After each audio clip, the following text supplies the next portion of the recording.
মানুষটাকে ভোলে না।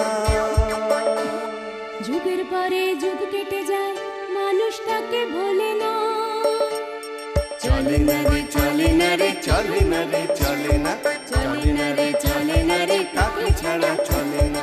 কে সে পরিচয় গীতা, হাসির রাজা জ্ঞানের রাজা রসিক রাজা গোপাল ভাঁড়, হাসির রাজা জ্ঞানের রাজা রসিক রাজা গোপাল ভাঁড়, হাসির রাজা জ্ঞানের রাজা।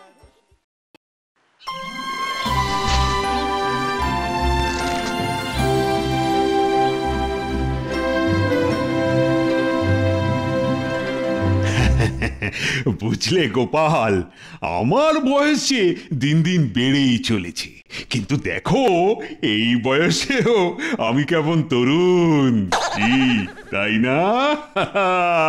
ঠিক বলেছেন মহারাজ, আমার বাবাও অনেকটা আপনার মতোই ছিলেন। দেখলে বোঝাই যেত না যে তারা তো বয়স হয়েছে। অমনি বাবার উদাহরণ টানা হচ্ছে। হ্যাঁ, তা তোমার বাবার বয়স কত শুনি? ওই আমার যত বয়স। সে কি, তুমি আর তোমার বাবা এক বয়সী নাকি? আগে একদম ঠিক ধরেছেন মহারাজ। মিথ্যে কথা। আহা, পিতা পুত্রের বয়স কখনো ওই এক হতে পারে? পারে না, পারে না। কেন কেন কেন কেন হতে পারে না শুনি? আরে আমি জন্মানোর পরেই তো আমার বাবা বাবা হলেন। এবার হিসেব করে দেখুন তো। গোপাল তো ঠিকই বলেছে, এটা তো আগে ভেবে দেখিনি আমি। ওরে বাবা রে, মরে গেলাম মরে গেলাম, চোখ জ্বলে গেল, চোখ জ্বলে গেল। কি হলো তোমার মন্ত্রী? চোখে চোখে ধুলোবালি এসে পড়েছে মনে হয় মহারাজ। ওরে বাবা রে। শেষে কিনা মন্ত্রীর চোখে ধুলো? এই দিনে দুপুরে কে দিল শুনি আমাদের মন্ত্রী মশাইয়ের চোখে ধুলো? আমার চোখ জ্বলে যাচ্ছে আর এদিকে আমাকে নিয়ে ঠাট্টা করা হচ্ছে। চোখে ঠান্ডা জলের ঝাপটা দিন মন্ত্রী মশাই, ঠিক হয়ে যাবে, ঠিক হয়ে যাবে। আহা, আরে চটে যাচ্ছ কেন মন্ত্রী? চটবো না কেন মহারাজ? যদি আমি অন্ধ হয়ে যেতাম তখন কি হতো? চোখে ধুলো ঢুকলে কেউ অন্ধ হয়ে যায়? জীবনেই প্রথম শুনলাম। জানেন মহারাজ, ছোটবেলা থেকেই আমার চোখে একটা সমস্যা আছে। আমি দূরের জিনিস একদম স্পষ্ট দেখতে পাই না, সব ঝাপসা দেখি। কিন্তু আমার কাছে অত পয়সাও নেই যে চোখের চিকিৎসা করাবো। তাই ভাবছিলাম যদি আপনি কিছু মুদ্রা আমাকে দেন। ধুলো যখন চোখে এসে পড়েছে তখন তো আর এমনি এমনি ঝেড়ে ফেললে হয় না। যদি এই সুযোগে মহারাজের কাছ থেকে কিছু খিঁচে নেওয়া যায়। ও, মন্ত্রী আবার মহারাজের ঘাড় ভেঙে মুদ্রা নেওয়ার ধান্দা করছে। দাঁড়া, এবার দেখাচ্ছি মজা। বেশ বেশ বেশ, এই নাও মুদ্রা, চোখের চিকিৎসাটা করিয়ে নাও মন্ত্রী। যতই হোক চোখ কিন্তু সবার আগে। দাঁড়ান মহারাজ, মুদ্রার প্রয়োজন নেই, এই সমস্যার সমাধান আমার কাছে আছে মহারাজ। গোপালটা দেখছি জোঁকের মতন আমার পিছনে পড়ে আছে। এই যে মন্ত্রী মশাই, বাড়ি গিয়ে গিন্নিকে বলবেন গরম ঘি বানিয়ে রাখতে। আচ্ছা, ওই গরম ঘি চোখে দিলে বুঝি ওই দূরের জিনিস স্পষ্ট দেখতে পাওয়া যায়? না না, চোখে নয়, পায়ে দিলে। সে কি, এরকম ভাবে চোখের চিকিৎসা হয়? কই কই আগে শুনিনি তো। আগে একদম ঠিক শুনেছেন। তুমি আবার আমার সাথে মজা করছো গোপাল? একদম না, গিন্নিকে বলবেন দুই পায়ে ভালো করে গরম ঘি মালিশ করে দিতে, তাতে আপনার দৌড়ানোর ক্ষমতা বেড়ে যাবে। যখন দূরের জিনিস স্পষ্ট দেখতে পাবেন না তখন দৌড়ে গিয়ে কাছ থেকে দেখে আসবেন, ব্যাস সমস্যা মিটে গেল। ধন্য গোপাল, ধন্য তুমি।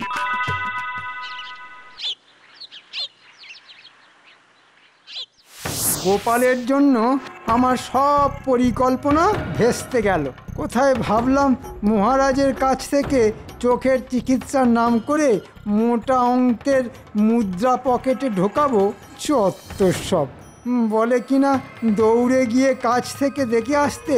দাঁড়াও গোপাল, এবার আমি তোমারটাকে গরম ঘি মালিশ করব।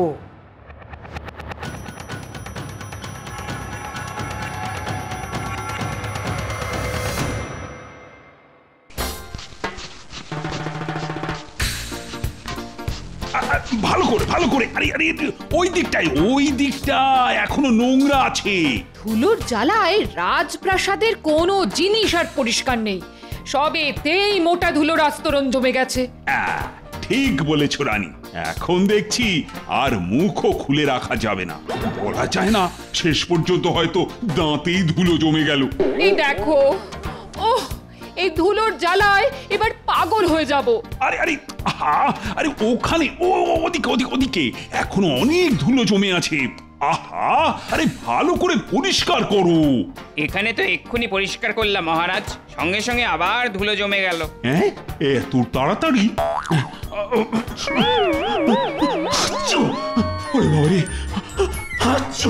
বাপরে বাপ, মরকট কোথাকার! বাবা, এত জোরে কেউ ধুলো ঝাড়ে? বাবারে বাবারে, হাঁচতে দাঁতে খুলে আসা।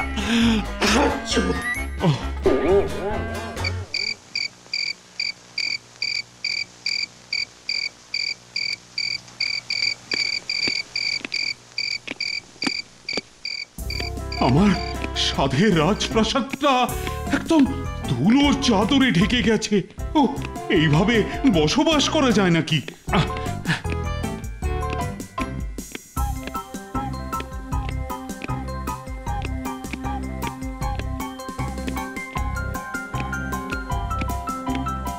ইস, দূর, এ তো মহা জ্বালা।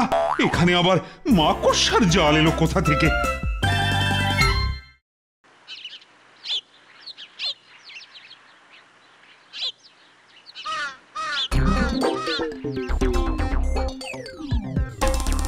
বাবারে, না, এইভাবে আর পারা যাচ্ছে না।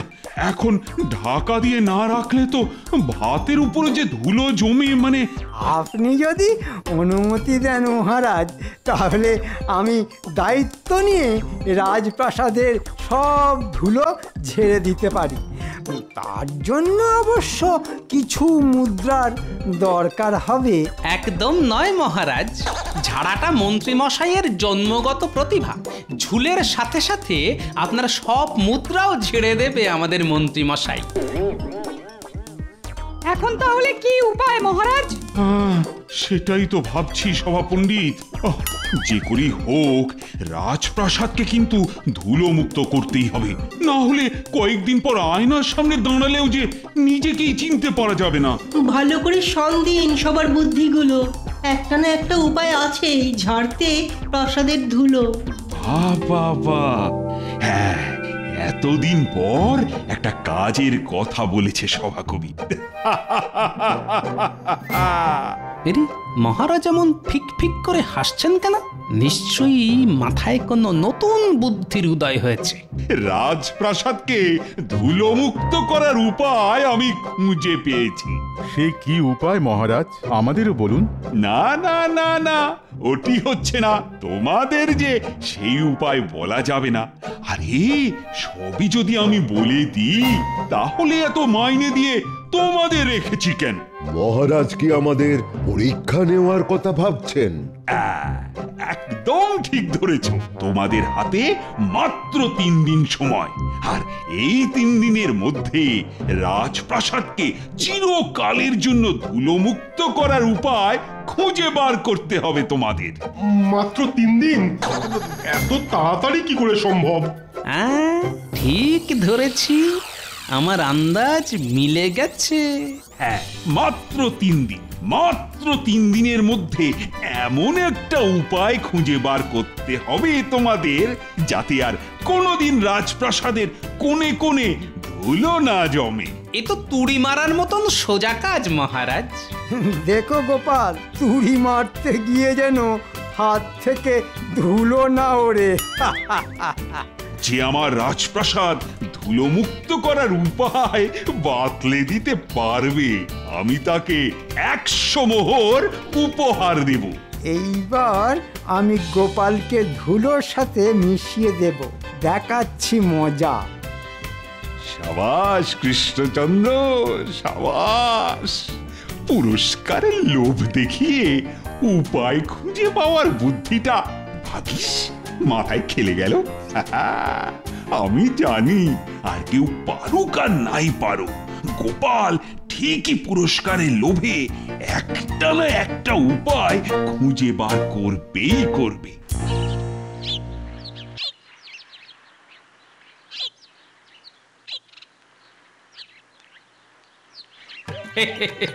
মহারাজ ভাবছেন পুরস্কারের লোভ দেখিয়ে ধুলোর হাত থেকে বাঁচার উপায় খুঁজে পাওয়া যাবে। মহারাজের মতলবটা যে আমি বুঝতে পেরেছি সেটা আবার মহারাজ বুঝতে পারেননি।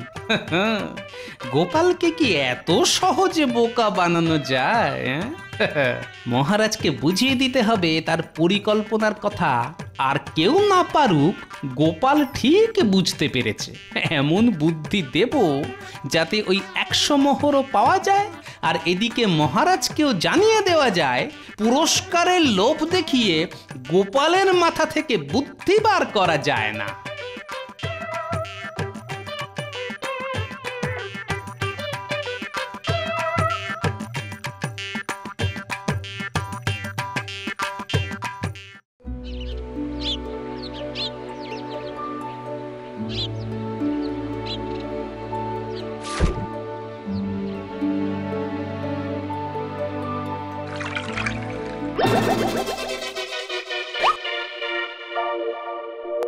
মহারাজ মহারাজ মহারাজ মহারাজ, ধুলোর হাত থেকে বাঁচার উপায় আমি খুঁজে পেয়েছি মহারাজ। বলো কি? আর আপনাকে ধুলো নিয়ে ব্যস্ত হতে হবে না। রাজপ্রাসাদের কোণে কোণে জমে থাকা ধুলো এবার গায়েব হয়ে যাবে। বাহ বাহ বাহ, কই কই কই, এবার দেখাও দেখি তোমার জাদু। তবে এই দেখুন,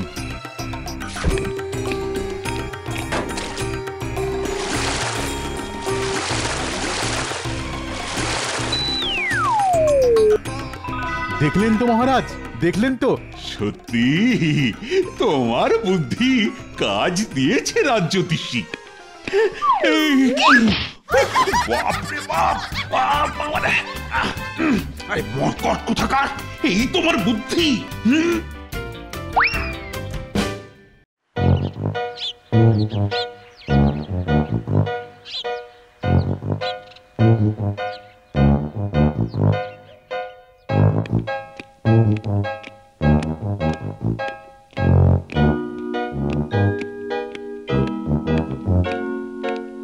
মহারাজ মহারাজ, অনেক ভেবে আমি এই ধুলোর থেকে বাঁচার উপায় খুঁজে পেয়েছি। এই দেখুন। এই কি এটা? রং মহারাজ, রং। সে কি রং দিয়ে ধুলো আটকাবে? আগে এটা ধুলোর রঙে রং। হ্যাঁ, এই রং রাজপ্রাসাদের সব দেওয়ালে আর ওই কোণে কোণে কোণে কোণে করে দিলেই সব সমস্যার সমাধান হয়ে যাবে। হ্যাঁ, তারপর ধুলো জমলেও কেউ বুঝতে পারবে না। বলুন তো মহারাজ, কেমন লাগলো আমার বুদ্ধি? বুদ্ধিটা তো ভালো, কিন্তু কাজে দেবে কি? আহা, চেষ্টা করে দেখতে দোষ কি মহারাজ?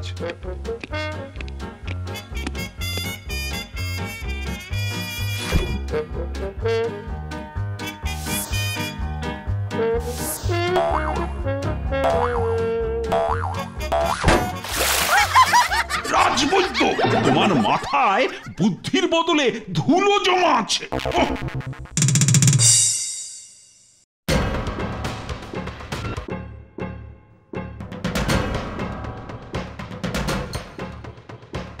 মহারাজ, আমার মাথায়... থাক থাক, তোমাদের আর মাথা খাটাতে হবে না, অনেক হয়েছে। আমি এবার ব্যাপারটা দেখছি। তাহলে আপনি কি করতে বলেন মহারাজ? এই রে, মুখ ফসকে কি কথা বেরিয়ে গেল।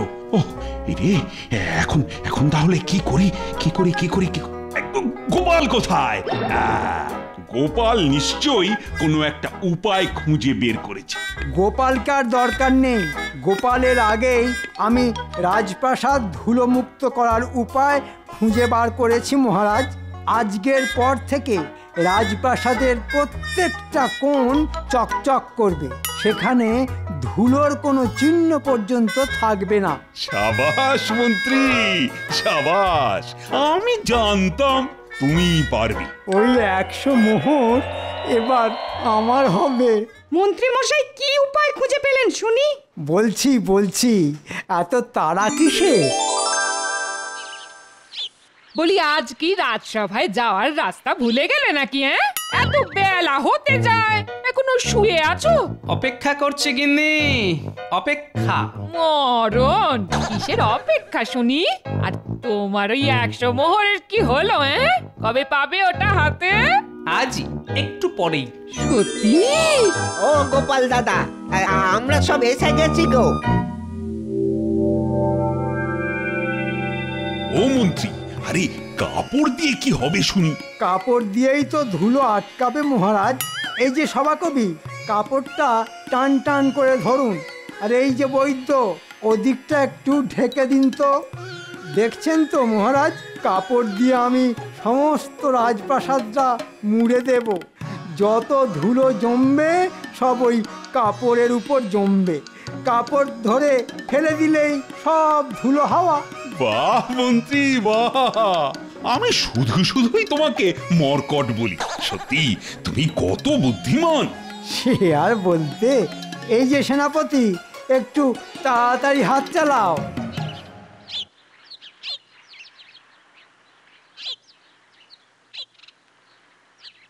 তাহলে যেমনটা বললাম তেমনটা করতে পারবে তো?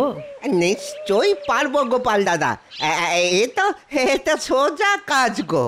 হ্যাঁ, সেই তুড়ি মারার মতন সোজা।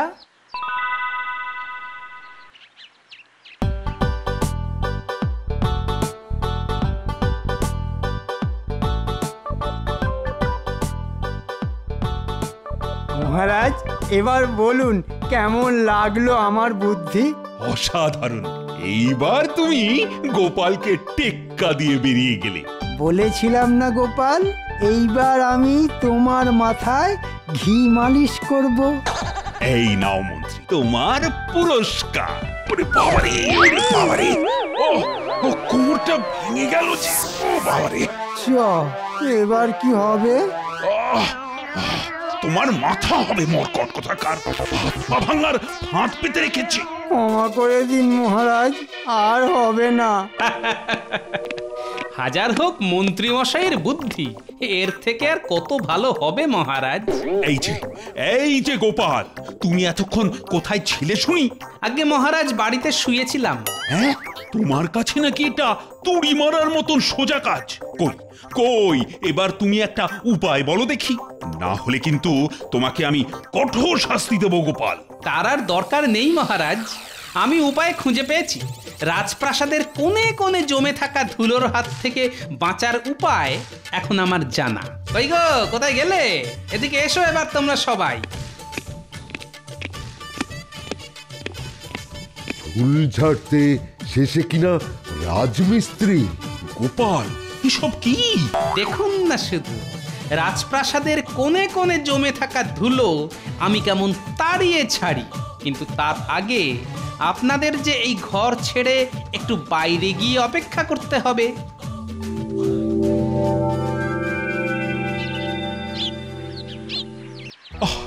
আর কতক্ষণ সময় লাগবে কে জানে। আমার মনে হয় গোপালও হেরে যাবে।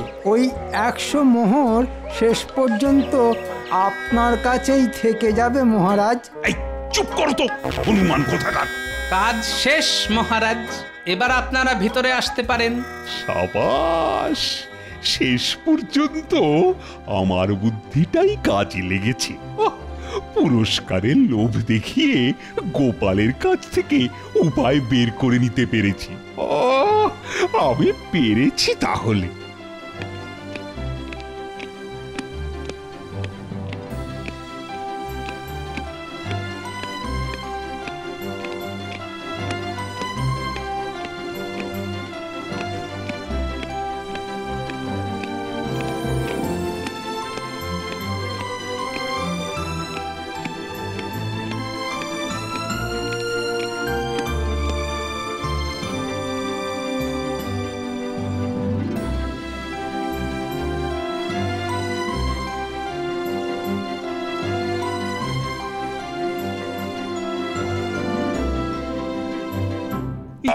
এসব কি গোপাল? আগে আমি ঘরের সব কোণগুলো বুঝিয়ে ঘরটা একদম গোল করে দিয়েছি মহারাজ। এখন আর এই ঘরে কোনো কোণ নেই, তাই কোণে কোণে ধুলো জমার আর কোনো প্রশ্নই ওঠে না। কি কেমন লাগলো আমার বুদ্ধি? মস্করা করা হচ্ছে। আমি তোমাকে কিন্তু শুলে চড়াবো গোপাল। আগে সেটা তো কথা ছিল না মহারাজ, উপরন্তু আমার 100 মোহর পাওয়ার কথা। দেখলেন তো মহারাজ, বলেছিলাম না গোপাল হেরে যাবে। আগে হেরে আমি মোটেই যাইনি মন্ত্রী মশাই। একটু যদি মনে করার চেষ্টা করেন তাহলে মনে করে দেখুন মহারাজ, আপনি বলেছিলেন 3 দিনের মধ্যে এমন একটা উপায় খুঁজে বার করতে হবে যাতে আর কোনোদিন রাজপ্রাসাদের কোণে কোণে ধুলো না জমে। হ্যাঁ, মাত্র 3 দিন, মাত্র 3 দিনের মধ্যে এমন একটা উপায় খুঁজে বার করতে হবে তোমাদের যাতে আর কোনোদিন রাজপ্রাসাদের কোণে কোণে ধুলো না জমে। এ তো তুড়ি মারার মতন সোজা কাজ মহারাজ। এবার মনে পড়েছে মহারাজ? হ্যাঁ, আমার মনে পড়েছে। হ্যাঁ, আমারও মনে পড়েছে। হ্যাঁ, আমারও মনে পড়েছে। গোপাল, তুমি আমাকে আচ্ছা খেল দেখালে বটে। আরে আমি ভেবেছিলাম আমার পরিকল্পনার কথা তুমি বুঝতেই পারবে না, কিন্তু তোমার সাথে যে আমি পেরে উঠবো না সেটা আমার আগেই বোঝা উচিত ছিল। যাক, এবার পুরস্কার নিশ্চিত। আমিও আমার কথা রাখবো গোপাল। এই নাও তোমার পুরস্কার। ধন্যবাদ মহারাজ। আমার আচ্ছা শিক্ষা হয়েছে গোপাল। তুমি আমার চোখে ধুলো দিয়ে আমার কাছ থেকে 100 মোহর আদায় করে নিলে, কিন্তু আমি কিছুই করতে পারলাম না। সত্যি গোপাল, তোমার জবাব নেই। For more updates, subscribe to our channel, click the show links and enjoy watching the videos.